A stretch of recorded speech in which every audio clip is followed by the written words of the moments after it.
शेतकरी एकजुटीचा मी खऱ्या अर्थाने धन्यवाद देतो.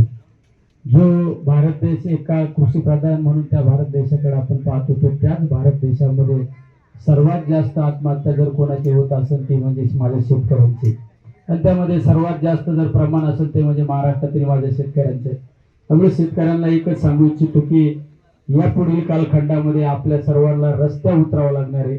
रस्त्यावर उतरल्याशिवाय हे शेतकरी विरोधी सरकार जाग्यावर आल्याशिवाय राहणार नाही. आम्ही सुद्धा, मी असो, भगरे सर असो किंवा आम्ही सर्वजण या ठिकाणी ज्यावेळेस संसदेमध्ये जातो त्यावेळेस नेहमी आम्ही आंदोलन करण्याची भूमिका त्या ठिकाणी घेत असतो. पण निर्यात कधी बंद होती, कधी चालू होते. म्हणजे हे सरकार फक्त शेतकरी विरोधी सरकार आहे. या सरकारला आपल्याला जागा आणण्यासाठी आपल्याला सर्वांनी एकजुटीने एकत्र येणं गरजेचं आहे. आदरणीय पवार साहेबांच्या नेतृत्वाखाली आपण काम करतो. त्याच पवार साहेबांनी एकाच वेळेस 72,000 कोटी रुपयाची कर्जमाफी माझ्या शेतकऱ्यांसाठी दिली होती. आणि हेच सरकार, आजचं सरकार हे शेतकऱ्यांच्या विरोधातील सरकार आहे. आज काल परवा कोणीतरी सांगितलं की 12.5 रुपये आम्ही बाजार भाव देऊ. अरे खर्चात जर 17-18 रुपये खर्च येत असेल, तुम्ही 12 रुपये कुणी मागितले तुम्हाला? फक्त शेतकऱ्यांना वेड्यात काढायचं आणि माझ्या शेतकऱ्यांना त्या ठिकाणी रक्त त्यांचं पिण्याचं काम हे सरकार करत आहे.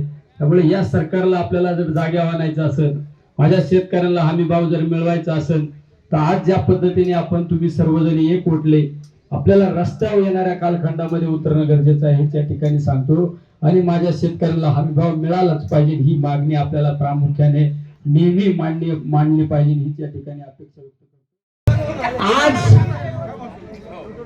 कांदा उत्पादक शेतकऱ्यांना उत्पादन खर्च सुद्धा फिटत नाही, कारण खतं, बियाणं, औषधं यांच्या किमती मोठ्या प्रमाणात वाढल्यामुळं उत्पादन खर्च घटला. आज आपल्या कांद्याला एकरी 1 लाख रुपये खर्च येतो आणि 20 रुपये पर किलो खर्च येतो. आणि केंद्र सरकारने 12 रुपये 35 पैसे हा भाव डिक्लेअर केला. विशेष म्हणजे हा भाव कोणासाठी केला? या प्रोड्युसर कंपन्या या भाजपचे पिलवळ आहे, खास यांच्यासाठी तो खरेदी केला. कारण यांनी 5-6 रुपये कांदा घेऊन ठेवलेला आहे. फक्त आता 12 रुपये 35 पैशामध्ये नामकरण करायचंय, कारण शेतकऱ्यांना कोणताही फायदा होणार नाही. जर केंद्र सरकारने या शासकीय बाजार समितीमध्ये कांदा खरेदी केला आणि आपल्या पाठीमागं नाफेडचे मोठमोठे स्टोरेज आहे, या ठिकाणी कांदा का खरेदी ठेवला जात नाही? कारण चांगला कांदा बाजार समितीत विकायचा आणि निकृष्ट कांदा हा ग्राहकापर्यंत पोहोचवायचा. इतकं भ्रष्ट या कांद्यामध्ये यंत्रणा उभी केली आहे. म्हणून बाजार समितीमध्ये कांदा हा खरेदी 3,000 रुपये